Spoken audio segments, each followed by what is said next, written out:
கத்திரிக்காய் பிடிக்காதவங்களுக்கு கூட கர்நாடகா ஸ்டைல்ல வறுத்தரைச்ச மசாலாவை ஸ்டஃப் பண்ணி இப்படி கத்திரிக்காய் பண்ணி கொடுத்தீங்கன்னா கண்டிப்பா எக்ஸ்ட்ராவா கேட்டு வாங்கி சாப்பிடுவாங்க. நறுக்கின கத்திரிக்காவை தண்ணியில போட்டு உப்பு சேர்த்து வச்சிடுங்க. ஒரு கிராம்பு, குட்டி பீஸ் பட்டை, 2 டேபிள் ஸ்பூன் எள்ளு, 1/3 கப் தேங்காய், 2 டேபிள் ஸ்பூன் வறுத்த வேர்க்கடலை வறுத்து ஆற வச்சுட்டு 1 டீஸ்பூன் எண்ணெயில 1/2 கப் வெங்காயம் கண்ணாடி பதத்துக்கு வதக்கிட்டு, நெல்லிக்காய் சைஸ் புளி, 1 டீஸ்பூன் கரம் மசாலா, சிட்டிகை மஞ்சள் பொடி, 1 table spoon Kashmiri chilli powder, 1 teaspoon உப்பு ஆற விட்டுட்டு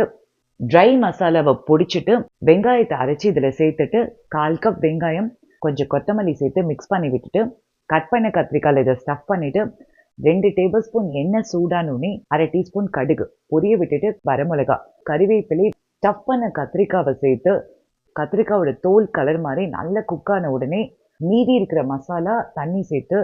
கொதி வந்தோடனே 1/2 டீஸ்பூன் எண்ணெய் குட்டி பீஸ் வெல்லம் தொக்கு பதத்துக்கு வர வரைக்கும் குக் பண்ணிட்டு சூடான சாதத்தில் போட்டு சாப்பிட்டு பாருங்க, சூப்பராக இருக்கும்.